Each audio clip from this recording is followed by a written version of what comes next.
खबरनामे में खुशामदीद। सबसे पहले जिक्र लीगी नायब सदर मरियम नवाज का, जिनके ट्वीट के बाद चमगोइयां शुरू हो गई हैं। क्या नवाज शरीफ वापस आ रहे हैं? मरियम नवाज ने मायने खेज ट्वीट कर दिया है। ट्रक की तस्वीर शेयर की जिस पर नवाज शरीफ की तस्वीर के साथ पंजाबी में इबारत तहरीर थी कि वापस आ जाएं, आपकी ज़रूरत पेश आ गई है।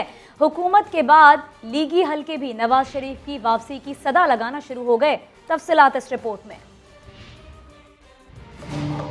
पीछा मुड़वे ढोला, तेरी लोड़ पै गई। साहब को हम पाकिस्तान बुला के उनके कातिलों के हवाले, जिसका नाम इमरान खान है, हम उनके हवाले उनको नहीं कर सकते। आखिर क्या खतरा है कि मियां साहब वापस नहीं आएंगे? तुम वापस आओ तो मैं देखता हूँ तुम्हें हम कैसे रखें। इन कातिलों के हाथ में उनकी जिंदगी नहीं होगी। मैं उनको शाम की फ्लाइट से बुला रही हूँ। MLN ये समझती है कि मियां साहब को अभी जहाँ है वहीं रहना चाहिए। पार्टी वाले मशवरा देते कि ना आओ, इख्तिदार वाले मिन्नतें करते कि बस एक बार आ जाओ। वन वे टिकट देता हूँ आपको, आप बताएं किस दिन आना चाहते हैं, उस दिन का आपको वीजा और पासपोर्ट देता हूँ। किस वक्त उनके लिए सेफ है वापस आना, ये इंशाअल्लाह ताला मुस्लिम लीग नून खुद तय करेगी। तुम वापस आओ तो मैं देखता हूँ तुम्हें हम कैसे रखें। मगर अब मैं इंशाल्लाह फरवरी के फर्स्ट वीक में जाऊंगा। मेरी तो कोशिश यही होगी कि मैं लेके आऊँ। नून लीग को भी नवाज शरीफ की याद आ रही है। लगता है पार्टी नहीं चलाई जा रही है। वो जब बीमार होकर जा रहे थे तो मुड़कर देखा ना था, मगर अब बेटी कह रही है पीछा मुड़वे ढोला, तेरी लोड़ पै गई। तुम वापस आओ तो मैं देखता हूँ तुम्हें हम कैसे रखें। मामले खुसूसी शहबाज गिल ने दावा किया है कि शरीफ फैमिली बाहर जाने के लिए बर्गर डील की तरह 4 लोगों की डील मांग रही है। हम आपको उबला हुआ आलू भी नहीं देंगे, जितनी डील और ढील दे सकते थे दे दी। अब इमरान खान सामने खड़ा है, नवाज शरीफ आएंगे तो सीधे जेल जाएंगे। शरीफ फैमिली एक डील मांग रही है। मरियम साहबा, शहबाज शरीफ साहब, हमजा साहब और नवाज शरीफ साहब, इनको जो है वो बाहर रहने दिया जाए, पीछे से शायद खाकान अब्बासी साहब पॉलिटिक्स कर लें। ये डील मांगने की कोशिश की जा रही है। हम तो आपको एक उबला हुआ आलू भी नहीं देंगे, ना छल्ली देंगे, आप तो बर्गर और चिकन पीस मांग रहे हैं, तो ये डील नहीं मिलने वाली। आपको यहीं गला फाड़ फाड़ के दोबारा सबको गालियां देनी पड़नी है। आपके मुकद्दर में गालियां निकालना और गालियां खाना रह गया है। शहबाज शरीफ ने आखिरी ऑफर की है, हाथ फैलाया है 4 की डील उठाने का। मुझे, मेरे बेटे को, मरियम साहबा को और नवाज शरीफ साहब को बख्श दें, हम लंदन चले जाते हैं सारे।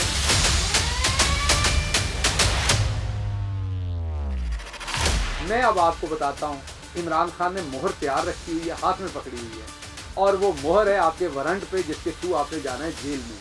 हुण वीजे नहीं लगने, एहतसाब होगा और अन करीब आप शहबाज शरीफ को इंशाल्लाह आप सलाखों के पीछे देखेंगे।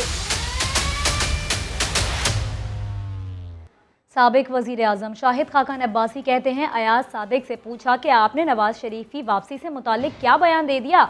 जवाब मिला, साल तो नहीं बताया था ना। प्रोग्राम एहतसाब में गुफ्तगू करते हुए बोले, मरियम नवाज के कोई भी तरीका इस्तेमाल करके हुकूमत गिराने पर पूरी मुस्लिम लीग को इख्तिलाफ है। इन्हीं तरीकों की वजह से आज हम यहाँ पहुँचे हैं। नवाज शरीफ की वापसी से मुताल्लिक कहा, उनकी वापसी की कोई डिमांड नहीं है। आपको लगता है अपोजिशन को जो करना चाहिए था वो कर पाई है? बिल्कुल, इतनी पार्लिमानी निजाम में यही अपोजिशन होती है। जलसे हमने किए हैं, जितने जलसे पिछले 1 साल में हुए अपोजिशन ने किए हैं, पाकिस्तान की तारीख में नहीं हुए। हुकूमत को गिरा देना चाहिए, उसके लिए कोई भी तरीकाकार इख्तियार करना पड़े। मरियम नवाज साहब ने कल परसों कहा है। जी बिल्कुल, ये बात है। उन कोई भी तरीकों ने यहाँ आपको इख्तलाफ है, वो नहीं होना चाहिए। मुझे इख्तलाफ नहीं, मेरी जमात को इख्तलाफ। सौदा करके ज़मीर बेच कर हम ये डील इक़्तिदार में नहीं आना चाहते। मियाँ साहब वापस एक्चुअली कब आएंगे? मियाँ साहब वापस आएंगे इलाज करवा कर। दूसरी जो चॉइस है वो मियाँ साहब की अपनी है कि वो इलाज ना करवाएं और वापस आ जाए।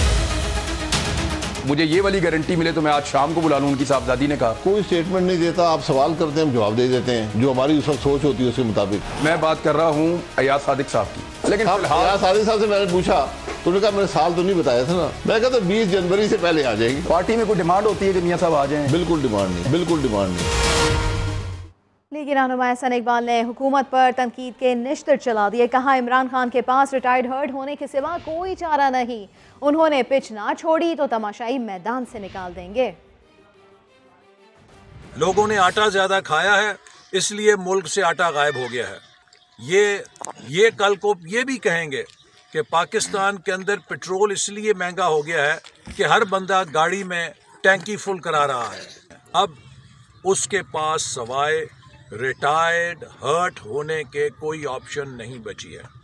अगर इमरान नियाजी ने पिच ना छोड़ी और बच्चों की तरह जिद करके खड़ा रहा तो फिर तमाशाइयों को मैदान में दाखिल होना पड़ेगा और ज़बरदस्ती स्ट्रेचर पे डाल के ज़ख्मी लीडर को बाहर निकालना पड़ेगा ताकि मुल्क बचाया जा सके। हम कहीं नहीं जा रहे, 2028 तक हमारी हुकूमत होगी। वज़ीर इत्तलात फवाद चौधरी का दावा, बोले लीगी क़यादत ही नवाज शरीफ का पत्ता साफ करने पर तुली है। पहली सफ में बैठने वाले 4 लीडर्स नवाज शरीफ को हटाकर खुद क़यादत संभालना चाहते हैं। अपोजिशन की तीनों पार्टियों के दरमियान बदएतमादी की फजा है। पार्टी आपस में इतनी बदएतमादी है कि हर पार्टी सोचती है कि ये ना हो कि मैं आग झपकूं और दूसरी पार्टी जो है जाके डील कर ले। हर पार्टी जो है उसके अंदर इतनी बदएतमादी है एक दूसरे को लेके कि एक पार्टी जब इधर से उठती है ना तो बाहर जाके तबसरा ये करते हैं कि लगता है कि ये जो है ना कुछ अपने लिए कर रहे हैं। PMLN के अंदर भी एक बड़ी इंटरेस्टिंग रेस लगी हुई है। 4 जो इनके बड़े लीडर हैं जब ये किसी से मिलने गए तो चारों ने उनको कहा कि देखें जी ये नवाज शरीफ ने तो वाकई मुल्क के साथ बड़ा बुरा किया है, आप हमें क्यों नहीं सोचते। पाकिस्तान का जो इंशाअल्लाह मुस्तकबिल है वो एक रोशन मुस्तकबिल है। ख्याल है कुछ लोगों का कि कोई पता नहीं इमरान खान जो है वो अगले इलेक्शन में ये महंगाई ने बड़ा अनपॉपुलर कर दिया है या वो कर दिया है। 1100 सीटों के ऊपर इलेक्शन है अगले इलेक्शन। PTI के अलावा कोई और पार्टी इस पोजीशन में ही नहीं है कि इतनी बड़ी तादाद में लोग खड़े कर सके। इलेक्शन आने दें, मैदान भी होगा और घोड़ा भी होगा और हम आपको दिखाएंगे कि इलेक्शन लड़ते कैसे। ये टेन्योर जो है 2023 तक तो हम है ही हैं, अगले 5 साल भी इंशाल्लाह हम कहीं नहीं जा रहे। मिनी बजट बासानी पास हो चुका, तहरीक अदम एतमाद का शौक भी पूरा कर ले। वज़ीर दाखिला ने अपोजिशन को चैलेंज दे डाला। बोले हिज़्ब इख्तलाफ के दुगने अरकान गैर हाजिर रहेंगे, लॉन्ग मार्च से भी कुछ नहीं बिगड़ेगा। इमरान खान मुद्दत पूरी करेंगे। अप्रैल के बाद हालात की बेहतरी का दावा भी कर दिया। मैंने कहा था कि फाइनेंस बिल पास हो जाएगा। अगर इनको शौक है अदम एतमाद लाने का तो ये 26 कम होंगे अदम एतमाद वाले दिन अपोजिशन। यार और शरीफ माइनस है सियासत से। ये 2 मार्च की बजाय 3 मार्च कर ले, कुछ नहीं होगा इंशाअल्लाह। वजारत दाखिला रास्ते खुले रखेगी ता वक्ते के ये ऐसा कोई काम ना करें। 23 मार्च को परेड में बहुत ज्यादा दुनिया होगी आपके जुलूसों से। पहली दफा इमरान खान IMF में नहीं गया जी, 1958 से गिनने। हर अगली मर्तबा IMF सख्त होता है क्योंकि हम मईशत को ठीक नहीं कर सके। अप्रैल के बाद सूरत हाल बेहतर होगी और एक अच्छा बजट जो है देंगे। सियासत में ये 2-3 महीने प्राइम मिनिस्टर ने कहा बड़े अहम है। अपोजिशन शिकस्त खाएगी और इमरान खान इंशाअल्लाह 5 साल पूरे करेंगे। कोई नौस तब्दीली नहीं आती, कोई डील नहीं हो रही, छोड़े परे। एज ए वजीर दाखिला मेरे पास इमरजेंसी की कोई खबर नहीं। ये सारे लोग ये जो बातें कर रहे हैं ये सब छांगा मांगा की पैदावार है।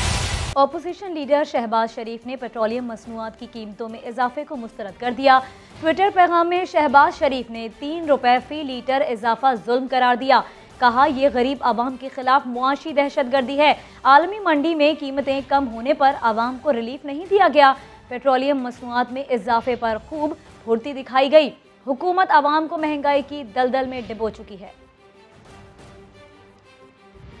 अमीर जमात इस्लामी सिराजुल हक कहते हैं इमरान खान और पाकिस्तान साथ साथ नहीं चल सकते। वो कहते थे कि हमारे पास मईशत का सुकरात है, लेकिन उन्होंने तो बेड़ा गर्क कर दिया। IMF के दबाव के अलावा हुकूमत ने कोई कानून साजी नहीं की।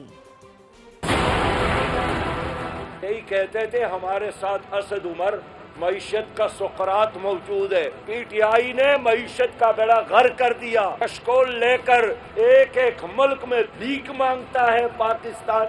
आज बैनुल-अक़वामी बकारी बन गया है इमरान खान। हत्ता कि वो सऊदी अरब भी पहले वैसे खैरात सदक़ात देते थे, अब तो खैरात सदक़ात भी सूद पर देते हैं। उनको जोर और जबर और लालच के साथ जोड़कर इन्होंने पीटीआई के नाम पर एक गाड़ी तो बनाई, लेकिन अब नहीं चल रही है। इमरान खान और पाकिस्तान अब साथ साथ नहीं चल सकता। पाकिस्तान में कोई हुकूमत ऐसी नहीं आई है जिनके पीछे एस्टेब्लिशमेंट का हाथ ना हो। हमने तय किया है इस महंगाई के खिलाफ, इस मिनी बजट के खिलाफ गली और कूच और चौक और चौराहों, शहरों और देहातों में एक भरपूर एहतजाज और भरपूर तहरीक चलाएंगे। पेट्रोलियम मसनूआत की कीमतों में इजाफे पर सोशल मीडिया सारिफीन ने खूब भड़ास निकाली। किसी ने हुकूमत को वादे याद दिलाए तो किसी ने तंज में लिखा, तब्दीली का मजा आ रहा है। पेट्रोलियम मसनूआत की कीमत में इजाफा, सोशल मीडिया पर भी अवामी गम गुस्सा नजर आ रहा है। हिरा नईम ने कहा, 70 साल में पेट्रोल की कीमत इतनी नहीं बढ़ी जितनी पिछले 3 साल में बढ़ी है। मोहसिन ने लिखा, हुकूमत ने गरीब आवाम को कुचल कर रख दिया है। ज़ेबा मुख्तार ने ट्वीट किया कि जिंदगी का आधा डिप्रेशन तो महंगाई की वजह से है। रबीस और शाकिर ने राय दी कि अवाम पर एक और बम गिराया गया है। हम्माद ने तबसरा किया कि अवाम का मसला एनआरओ नहीं महंगाई है। जाहिद अली ने पूछा कि किसको तब्दीली का मजा आ रहा है। अलीजा ने इमरान खान की पुरानी तस्वीर शेयर की और लिखा कि पेट्रोल की कीमत बढ़ने पर आवाम का भी यही हाल है। शम्स ने कहा कि पाकिस्तान में पहली बार पेट्रोल 150 की सतह तक पहुंच रहा है। माज ने लिखा कि हुकूमत जब IMF की गुलाम हो तो ऐसे ही फैसले करती है। रुख करेंगे कराची का, जहां जमात इस्लामी की जानिब से सिंध के बल्दियाती कानून के खिलाफ शारा फैसल पर अवामी मरकज से पेट्रोपोल तक मार्च किया गया। हाफिज नईम रहमान कहते हैं सिंध हुकूमत को मेयर को इख्तियारात देना ही पड़ेंगे। जमात इस्लामी के मार्च के बायस कराची की मसरूफ तरीन सड़क पर ट्रैफिक जैम रहा, गाड़ियों की कतारें लगी रहीं।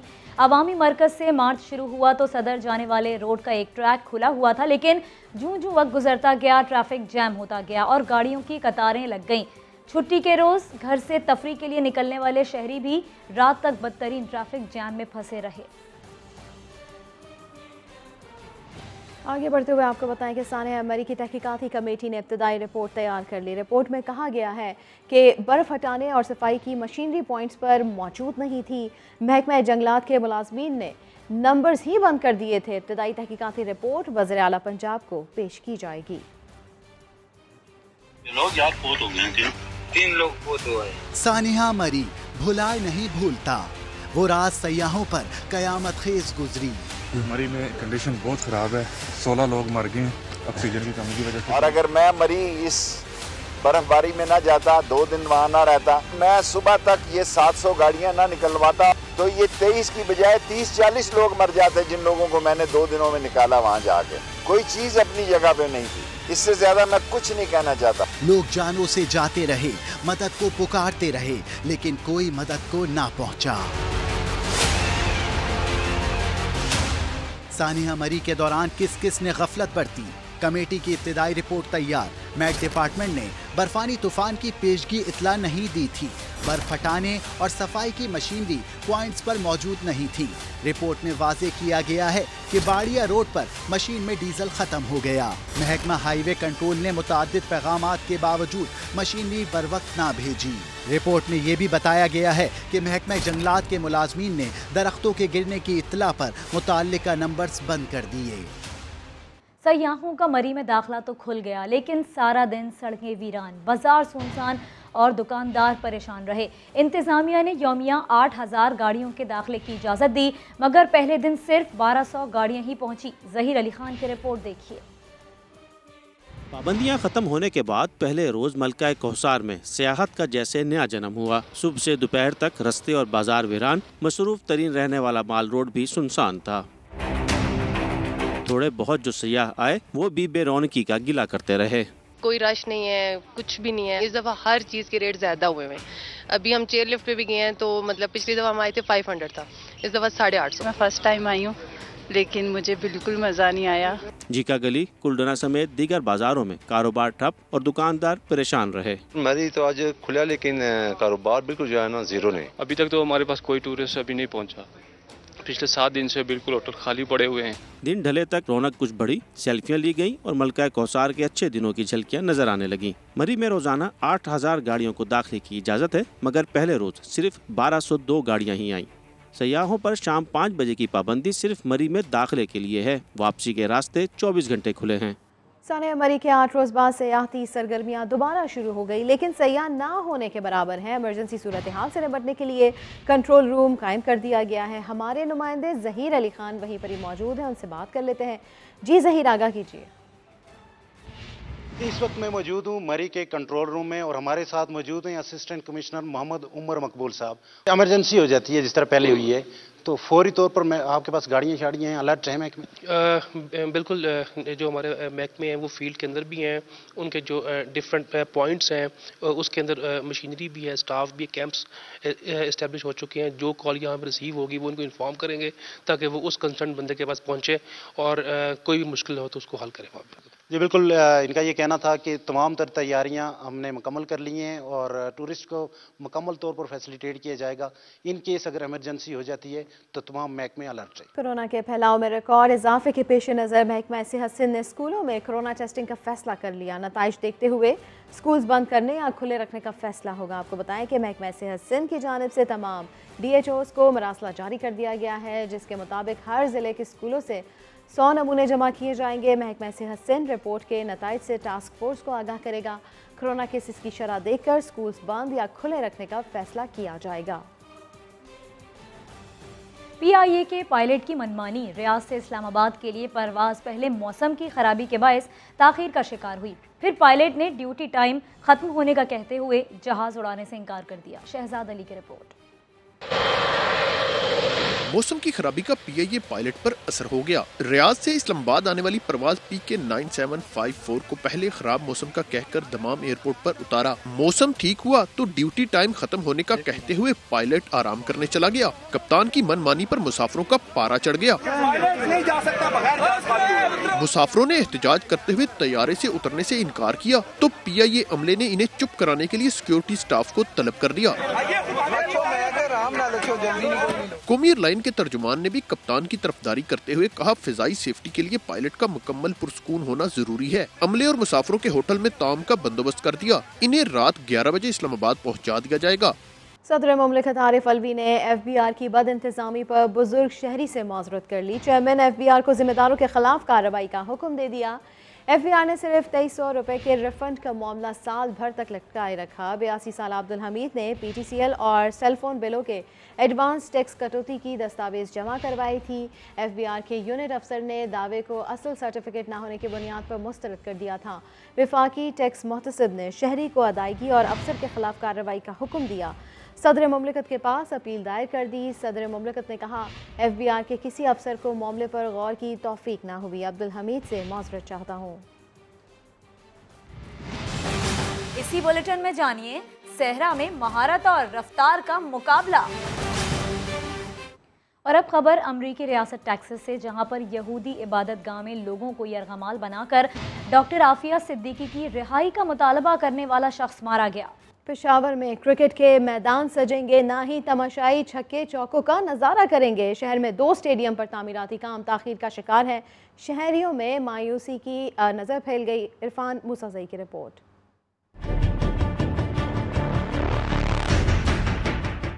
पेशावर में क्रिकेट के मैदान रहेंगे, ना जाने कब तक वीरान। साल साल गुजर गए मगर अरबाब न्याज स्टेडियम की तोसी मुकम्मल हो सकी, ना ही हैदराबाद में क्रिकेट ग्राउंड तामीर हो सका। हुकाम ने ताखीर का सारा मलबा डाला कोरोना सूरत हाल पर। हमारे 2 मेगा प्रोजेक्ट्स से और ये जब से स्टार्ट हुए हैं तो अनफॉर्चुनेटली वर्ल्ड वाइड ये कोविड वाला इशू आया, जिसकी वजह से हमारे बहुत सारे इम्पोर्टेड आइटम्स इन दोनों स्टेडियम्स में थे, वो उसमें थोड़ा सा डिले हो गया। PCB ने 2021 में मैचों का ऐलान किया मगर ये वादा 2022 में भी पूरा ना हो सका, जिस पर तमाशाइयों में फैल गई मायूसी। ये काम बहुत लेट होता जा रहा है, तो हमारी तो ये ख्वाहिश है कि मतलब इंटरनेशनल क्रिकेट भी आ जाए, PSL की मैचेस भी हो जाए, लेकिन अनफॉर्चुनेटली अभी तक एक भी मैच नहीं हुआ। ये तो जिस तरह से हालात जा रहे हैं, मुझे तो अगले साल भी नहीं नज़र आता कि ये इसका कुछ बनेगा। दोनों स्टेडियम्स की तामीर पर लग सकते हैं मजीद कई माह। हर साल PSL के मैचेस पेशावर में कराने की नवीद तो सुनाई जाती है, मगर दोनों स्टेडियम्स पर काम मुकम्मल न होने के बायस शायकीन क्रिकेट को हर बार मायूसी का सामना करना पड़ता है। कैमरामैन असद अली के साथ इरफान मुसाज़ी, समा, पेशावर। नादिर मक्सी ने थर्ड जीप रैली का मैदान मार लिया। साहबजादा सुल्तान दूसरे नंबर पर रहे। विमेन कैटेगरी में तिश्ना पटेल चैंपियन बनी। हुज़ैफा खान की रिपोर्ट।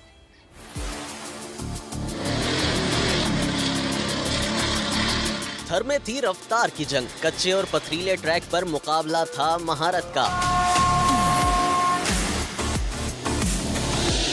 प्रिपेयर्ड कैटेगरी में 107 किलोमीटर के ट्रैक पर 35 ड्राइवर्स ने खूब गाड़ियां दौड़ाई। नादिर मक्सी 1 घंटा 7 मिनट में सबसे पहले फिनिशिंग लाइन पर पहुंचे। हमारा तो शुरू से यही इरादा था कि इधर हर साल होनी चाहिए। अब इंशाल्लाह हमने कोशिश की इस मिट्टी थर के लिए हर साल इधर आया करें, इधर के लोगों के लिए, इस एरिया को अपलिफ्ट करने के लिए। साहिबजादा सुल्तान मोहम्मद अली दूसरे और चौधरी खुर्रम तीसरे नंबर पर रहे। अदाकार फिरोज खान साहिबजादा सुल्तान के को ड्राइवर बने। साबिक वज़ीर आला बलूचिस्तान जाम कमाल भी रेस में शरीक थे। किसी मनसब पे आने के बाद फिर बड़ा पोलिटिसाइज हो जाता है और लोग कहते हैं कि देखें जी सूबे के अंदर ये हालात हैं और CM साहब रैलियां कर रहे हैं, हालांकि कोई ऐसा फर्क उससे नहीं पड़ता। विमेन कैटेगरी की रेस में तुष्ना पटेल पहले, माहम शिराज दूसरे नंबर पर रहीं। इवेंट में घुड़दौड़ और ऊंट रेस के मुकाबले भी हुए। हम खबर देंगे आपको इस्लामाबाद के तालीमी इदारों में भी कोरोना फैलने लगा।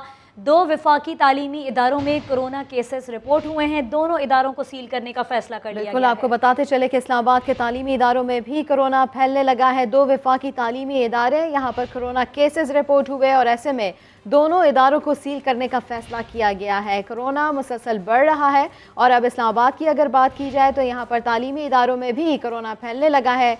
2 वफाकी तालीमी इदारों में कोरोना केसेस और ऐसे में दोनों इदारों को सील करने का फैसला किया गया है।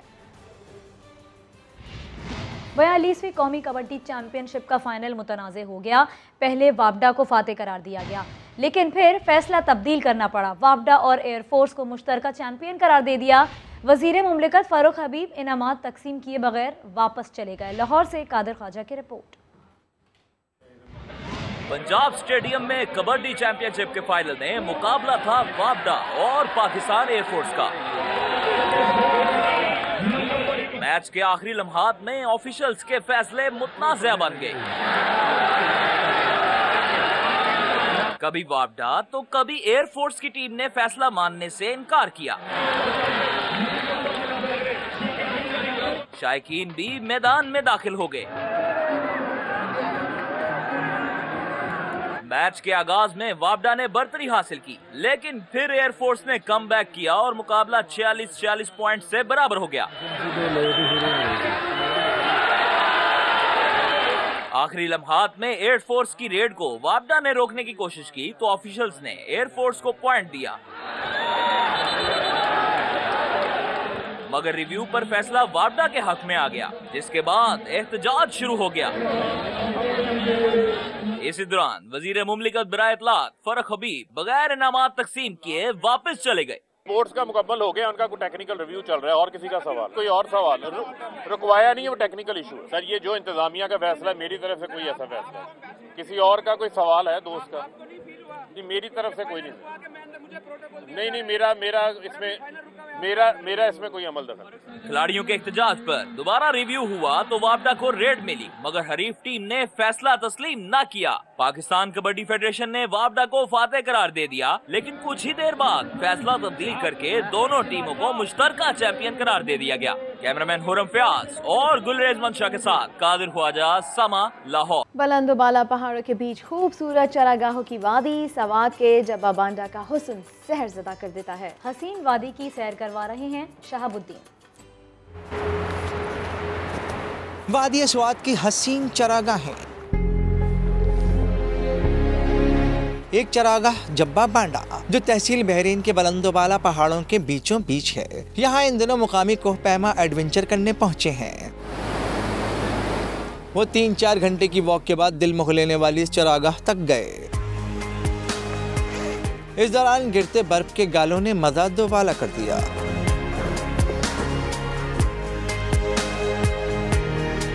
यहाँ की खूबसूरती देख के मज़ा आता है, क्योंकि जंगल भी है और लाइव स्नोफॉल भी है। और दूसरी बात है कि खामोशी है, लोग ज़्यादा यहाँ नहीं आते क्योंकि पैदल आना पड़ता है।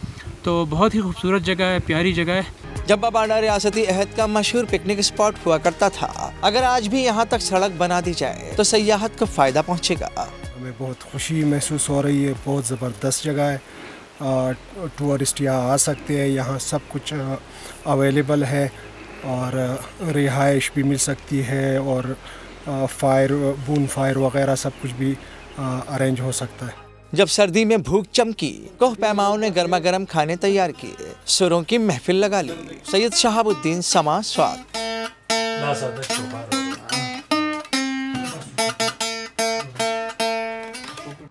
गुड्डा और गुड़िया की कहानियाँ भला किसके लिए नहीं हैं? दुनिया की तकरीबन हर सकाफत में इसके अपने ही रंग और अंदाज हैं। पाक जापान दोस्ती की 70 साल मुकम्मल होने की मुनासबत से इस्लामाबाद में सजी जापानी गुड़ियों की नुमाइश की कहानी फरारा बानी की ज़बानी। छोटी छोटी रंग बिरंगी गुड़ियाँ जापानी सकाफत की बड़ी अक्कास हैं। अलिफ से अच्छी, काफ से गुड़िया, जीम से जापानी। PNCA में सजी इस नुमाइश में रखे हर गुड्डी गुड्डे की अपनी ही सकाफती शनाख्त और अपनी अहमियत है। किसी से बलाएं दूर भगाने की कहानी जुड़ी है तो किसी से घरेलू काम काज सिखाने में मदद का अकीदा। They represent the very good part of Japanese culture. Through observing those, you can also find some differences of the regions. नुमाइश के शुरका कह उठे कि गुड्डा गुड्डी सिर्फ खेल का हिस्सा ही नहीं, हर दौर की रवायत का किस्सा भी है। हर डॉल के पीछे कोई स्टोरी है, कुछ उसमें मिसफॉर्च्यून को वार्ड ऑफ करने के लिए है, लड़कों के लिए भी है कि ये लड़कों को दी जाए। आपको जापान का अगर कल्चर सीखना है या देखना है या जानना है, so you can learn this art through all these dolls. गुड़ियों के लिबास जापान के मुख्तलिफ सकाफती हिस्सों के रहन सहन के तर्जुमान भी हैं। जापानी सकाफत की आईनादार गुड़ियाँ पाक जापान दोस्ती की 7 तिहाइयों की मजबूत आईनादार हैं। कैमरामैन ज़हीर अब्बास के साथ फरार रब्बानी, समा, इस्लामाबाद। और इसी के साथ न्यूज़ बुलेटिन से फिलहाल इतना ही। एक ब्रेक के बाद हाजिर होंगे हेडलाइंस के साथ। देखते रहिए समा।